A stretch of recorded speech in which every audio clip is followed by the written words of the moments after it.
एकादशी के दिन तुलसी विवाह किया जाता है।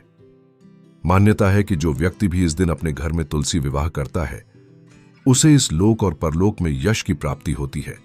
साथ ही उस व्यक्ति पर भगवान विष्णु की विशेष कृपा भी बनी रहती है।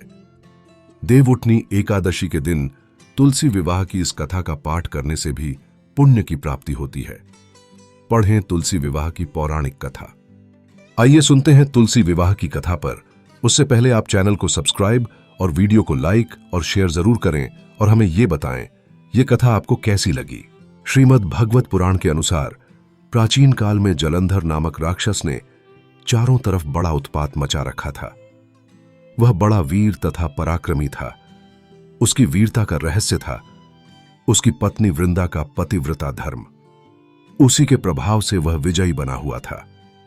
जलंधर के उपद्रवों से परेशान देवगण भगवान विष्णु के पास गए तथा रक्षा की गुहार लगाई।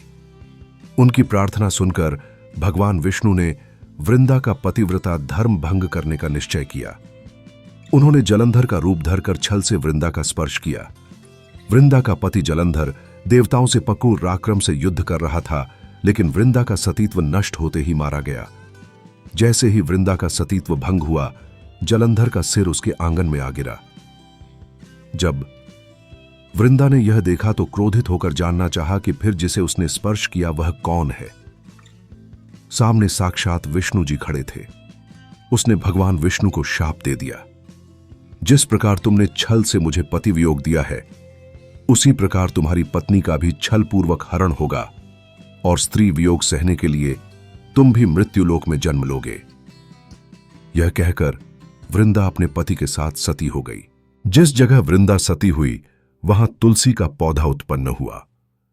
एक अन्य कथा में आरंभ यथावत है, लेकिन इस कथा में वृंदा ने विष्णु जी को यह शाप दिया था कि तुमने मेरा सतीत्व भंग किया है, अतः तुम पत्थर के बनोगे। यह पत्थर शालिग्राम कहलाया। विष्णु ने कहा, हे वृंदा, यह तुम्हारे सतीत्व का फल है कि तुम तुलसी बनकर मेरे साथ ही रहोगी। जो मनुष्य तुम्हारे साथ मेरा विवाह करेगा वह परम धाम को प्राप्त होगा। बिना तुलसी दल के शालिग्राम या विष्णु जी की पूजा अधूरी मानी जाती है। शालिग्राम और तुलसी का विवाह भगवान विष्णु और महालक्ष्मी का ही प्रतीकात्मक विवाह माना जाता है। देवउठनी एकादशी के पावन दिन भगवान शालिग्राम और माता तुलसी का विवाह किया जाता है। इस साल देवउठनी एकादशी और तुलसी विवाह 23 नवंबर को है। हिंदू धर्म में इस दिन का बहुत अधिक महत्व होता है। धार्मिक मान्यताओं के अनुसार भगवान शालिग्राम और माता तुलसी का विवाह करने से वैवाहिक जीवन सुखमय हो जाता है। इस पावन दिन विधि विधान से पूजा अर्चना कर ये व्रत कथा अवश्य पढ़ें।